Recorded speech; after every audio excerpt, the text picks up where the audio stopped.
Okay. Hey there, beer tubers. Welcome back to Maxwell Starr's beer review. Hi, Greg.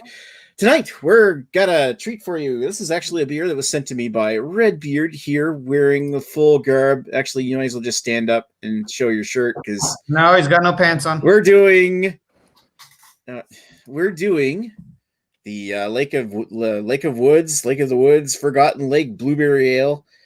I didn't realize it was this strong. 7.1% ABV blueberry ale. Not a baby beer. That's almost like Imperial Blueberry Ale at that point. Wow. Yeah. Anyway, so if you hadn't guessed already, we've got Greg here, but we also have Carrie. I'm assuming you've probably got an extensive history with this beer, considering all the merchandise you're wearing right now. I spent a summer helping out Lake of the Woods with several festivals, and yeah, kind of. Is this all pre-Highlander kind of thing? Got a little bit of merch. It was pre-Highlander, and I've had cases of this beer. Okay, so these guys are from Kenora. Wow, Kenora, Ontario. Very, very north. Yes. Yeah, that's like out past almost to the Manitoba border, past South Thunder Bay, isn't it? Yeah, like the rep. His name's Ron. That hooked me up with everything.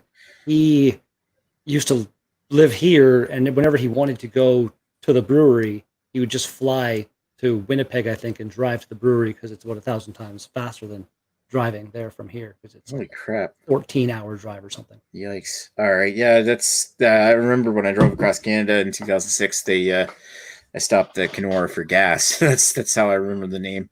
Anyway, so without further ado, of course, we've also got Greg with us tonight. How are you doing, Greg? I'm just doing fantastic. It's a great Saturday night, and we got Fast and the Furious going outside, although you won't hear it because my doors are closed. And you're not on the balcony. It's like May. No, it's late May. It's not that warm, and B, it's super loud out there because the Gardner, the major highway behind me, is closed, so everyone's on the street. Oh, what's going on up the highway? It's closed.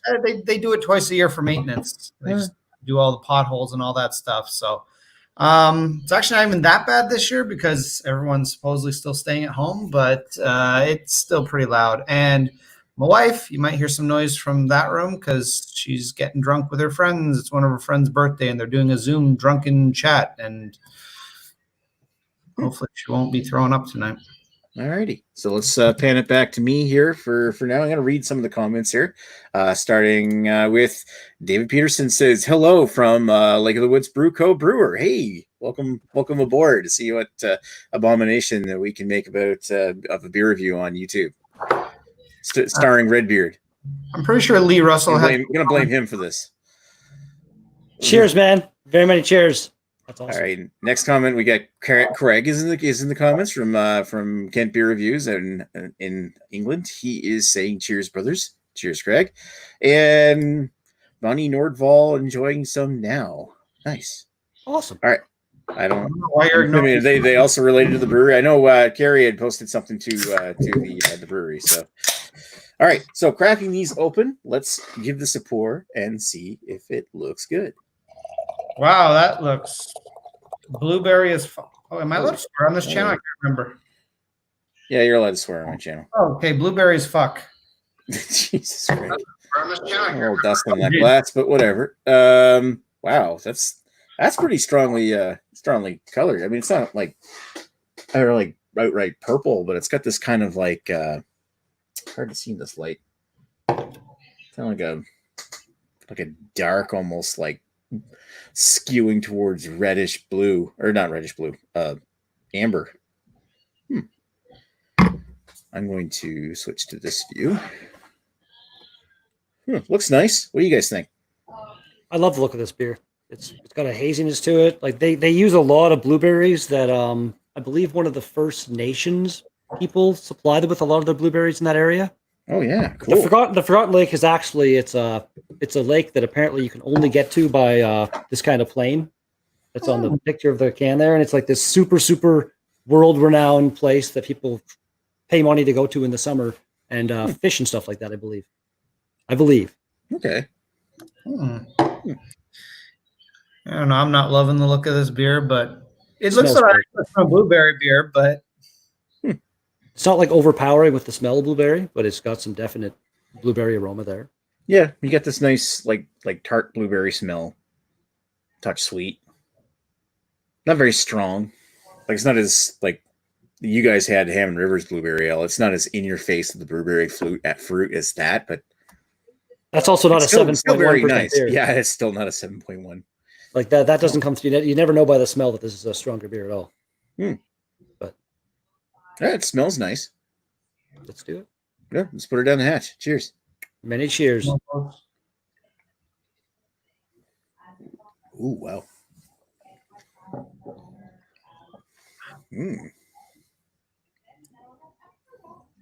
Yeah. Oh yeah. Loads of blueberry. Almost like trying to put a finger on it.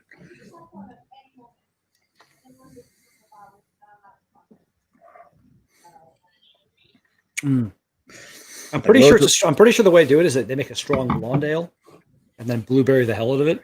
Yeah, that's what I'm trying to put my finger on. And there's something about that body. It's almost got this kind of like a Belgian blonde kind of taste to it, a Belgian blonde or Belgian amber or something kind of flavor to it with a load of blueberries just added right to it. Where it's got this almost like caramelly, spicy kind of body to it. It's lovely. With loads of juicy blueberry flavor. And the finish is almost I think the finish is really what's reminding me of like almost like a Deconic or something like that from Belgium that's got this kind of spicy aftertaste, like lingering, almost like cinnamon and clove coming out of it. And I'm not saying that they're actually using cinnamon and clove in it. I don't honestly know what we've even got somebody in the comments that probably does know, but it's got that nice finish on it. Is that lingering spicy finish is actually quite pleasant. Excuse me. I'm not sure exactly how, like their beers are all naturally carbonated. So I'm not sure exactly how that works, but the carbon. Well, it depends. I'm assuming it's. I don't know. I'm not a home brewer or anything, but I think it's got something to do with like whatever yeast they use. Yeah, like it activates kind of once they can it, I think, or something like that. And it kind of does its thing. And I don't know. Lake of the Woods. Very soft carbonation. They don't do a lot of like really adventurous brews. They do a fair amount of interesting stuff, kind of brewery only, exclusively, which is you either go to Minnesota or Kenora, so neither one is anywhere near me. But are they the same brewery? Yeah, they have two locations. Oh, cool. The Minnesota one just opened up in the last couple of years, and it apparently, actually, we have one of the brewers. If you're still here, David, a picture was sent to me that apparently one of the fermenter tanks or something like that at that brewery is actually called Redbeard. Wow. Oh, that's the one. I remember you telling the story about that. One of the tanks there is called Redbeard. Can't remember exactly who that was that I was talking to that did that, but it makes me wonder if that was actually brewed on that tank. This stuff is actually probably brewed in Canada. He said down here he is from the Minnesota brewery. Ah, cool. I guess what I can say about it is that it's got a nice body to it. I mean, you can tell it's probably a little heavier in alcohol, but it doesn't taste like it's 7.1. It doesn't taste that heavy. It's actually going down really smooth and really easy. Like nice and cold, hot summer day. Crush like these easily on the patio, and you go to stand up and you fall on your face. Oh, the third location in Winnipeg. Yeah, so he's saying, Sid State, he's at the Minnesota Brewery. Cool. And Bonnie Norval says he's just a fan, or she's just a fan. Yeah. He says that David Peterson says we krausen our beer to naturally carbonate. I'm going to have to Google that. Yeah, I'm not sure exactly what that means. Oh, and he confirmed it. A fermenter is named Redbeard. There you go. That's so awesome. Like, nice. So many flocking cheers to you guys. 3, actually. There's a third location in Winnipeg. Ah, there you go. So there's, wow. I miss Ron. Like, Ron, when he was in this area, we meet up at the bar and stuff like that and talk and just have some beers. And I haven't seen him since he moved to Winnipeg, and it makes me sad. He was an awesome guy. He still is an awesome guy. But yeah, like, I miss him.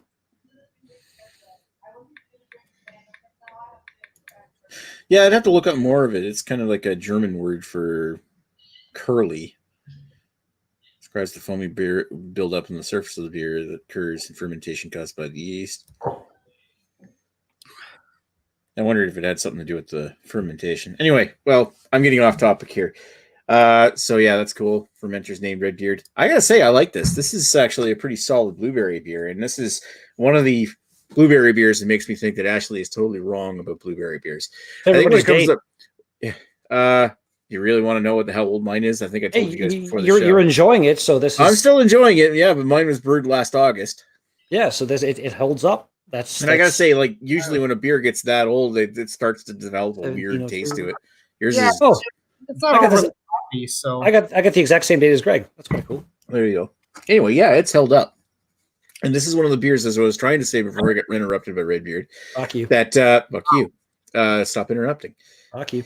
That one of the beers that makes me think that Ashley Sexton is wrong about blueberry beers. I gotta find, like, I don't know what it is. Like, I'm not a big fan of blueberries. Like I don't like blueberry pie. I don't like blueberry cheesecake. I don't like blueberries on stuff. I mean, eating them raw is fine.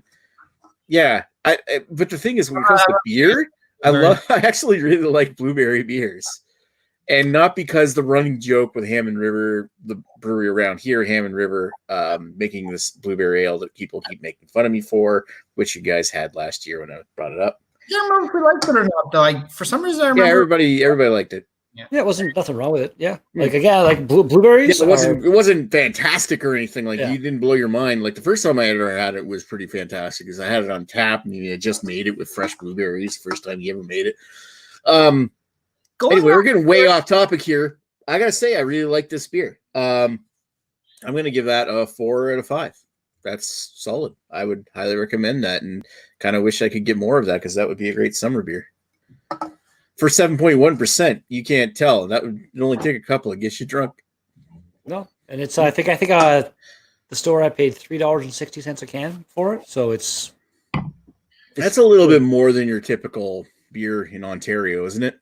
It's pretty much average. Like that would be cheap for 7.1. Like you're not going to get much more than that for that price, kind of thing. It's something big, like Bone Shaking can get cheaper than that, but especially if you buy a brewery. But I mean, that's a pretty big brewery, so. Yeah, but I mean, like we're talking like 360 is a little more on the expensive side for a beer up in Ontario. I mean, you're buying craft beer, right?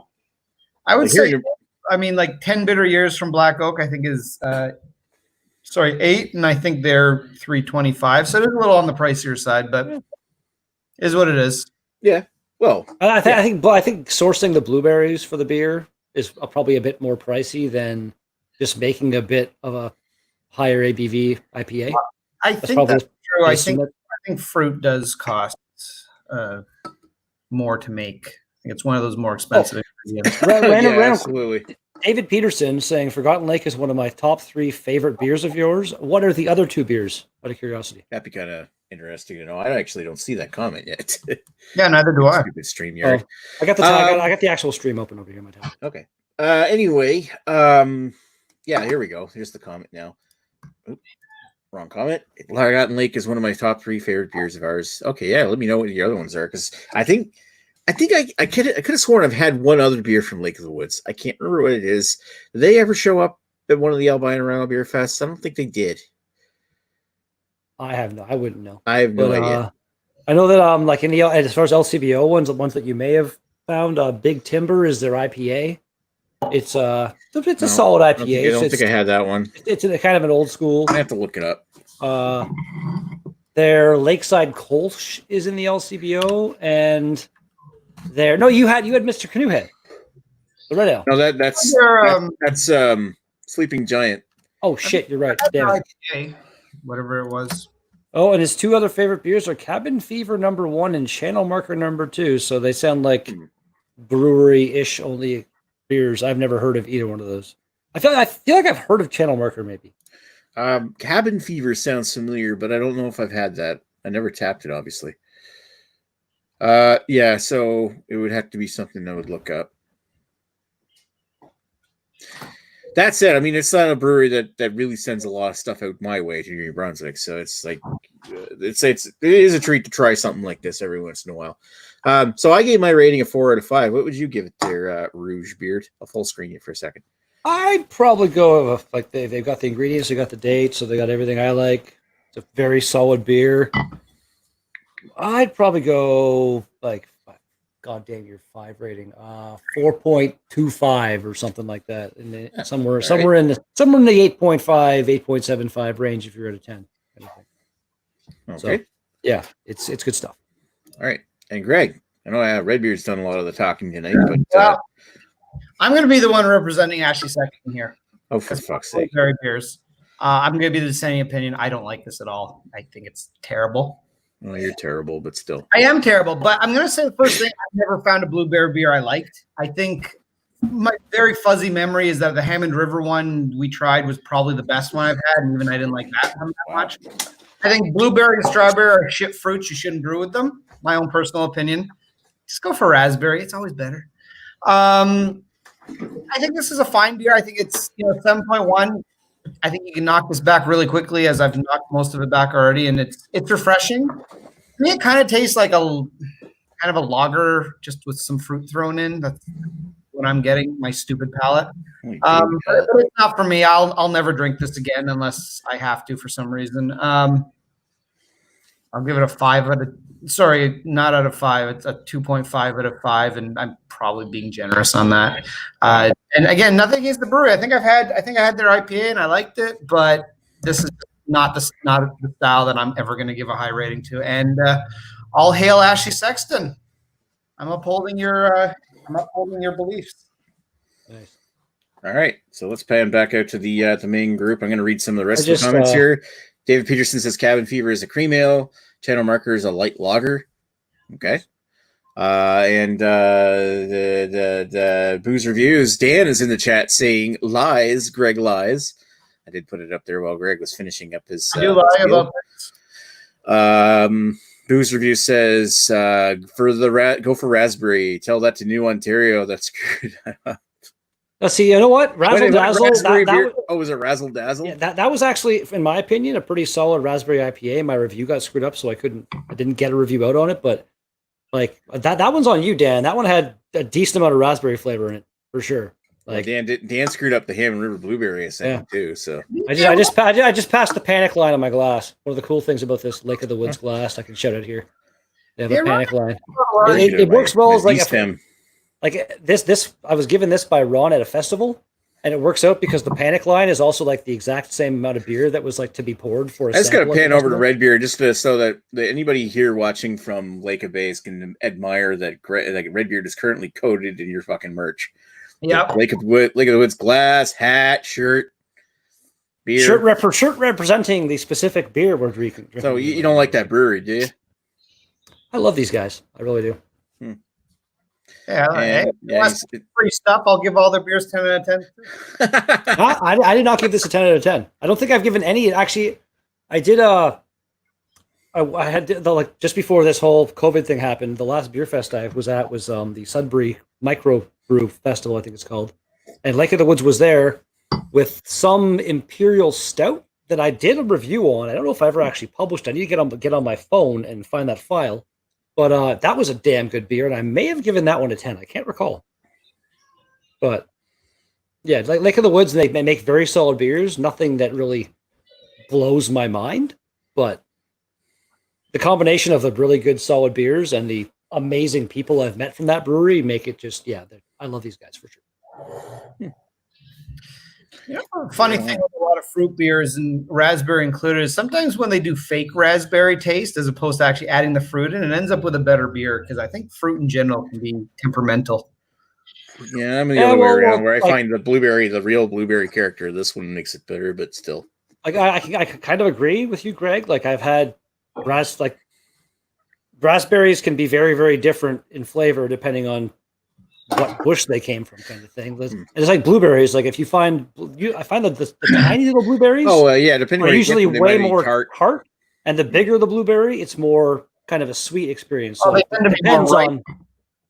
Well, no, like the ripeness is not really a factor. It's the size I find more sift blueberries. The bad ones out if you do that. Anyway, but I gotta say, like when I come to think about this, like the closest one I can draw a comparison to it, this one with the blueberry character on it, is the Hammond River because they actually use a real blueberry puree. But like go like Pump House, and also New Brunswick Brewery, Pump House Blueberry Ale, kind of. I've had. They're good. I like that one, but I mean, it's kind of almost faking character where it looks like a pale lager. nowadays. You Well, did with just a hint of blueberry flavor, but the doesn't blueberry flavor just. Doesn't Pump House brew their fruited beers kind of almost like a cooler or something like that? Like I feel like the one I had a lot of ingredients in it. Like, I don't think so. If I remember correctly, I don't know. I don't think they're that complicated. I don't know. I feel maybe it was a blueberry extract or something, and the blueberry extract had a bunch of ingredients or some shit. I just that might be the case. I'm pretty sure they're using some kind of extract there. Yeah, but they brew that specifically at a very large quantity. So anyway, so one last comment here from Dan saying, "Not on me, the brewery, no raspberry, but the Revolution, maybe a bit more." No, again, I had the same beer. It's your palate being different than mine, I guess, or something like that. Like blame the brewery all you want, but I had the same beer and I thought it was good. So I don't know what's up with you there. It's like maybe it's the fact that you don't like sour beers because you're a crazy person, and your lack of liking sour beers means that you can't pick up on the raspberry flavors properly. I don't know. Sour beers are just rotten beers, red beard. Stop trying to be not. See, there you go. You're a crazy person too. No, there are some good ones, but most of them suck. Crazy people. Crazy. As we can tell, we don't like each other anymore. But I especially don't like Nick. Hi, Nick. Hi, Greg. Fuck you. All right. So yeah, I think that's enough to say about that. I do like 4 out of 5. Red Beer gave 4.25 out of 5. Greg doesn't count. Actually, he does, but I mean, it all comes down to what your personal preference and your baby palate taste. Everybody's entitled to their own stupid palates. My palate is pretty stupid, to be fair. Anyway, I want to thank all the 5 viewers. We had 6 at one point, but I want to thank the 5 viewers that we had with us, especially David Peterson popping in from the U.S. brewery. Was it Minnesota? Yeah. Cool. Yeah. And of course, Dan's in the chat, and Bonnie as well, and Craig. I want to thank. Oh yeah, and I suppose I can't forget Lee, but his comment didn't really matter. But I want to thank everybody for watching, and this was a good beer. Maybe someday I'll get to try it again, or maybe someday they'll actually ship some to New Brunswick. It'd be kind of neat to try. Wow. So I want to thank. Way to ship shame them, Nick. I'd like to try some of their other stuff. Anyway, thanks for watching Maxwell Starr's beer review of the Forgotten Lake Blueberry Ale. Better than I thought it was going to be. We'll chat with you folks later. Cheers. Follow us for more Naked Nick. Peace out. Word.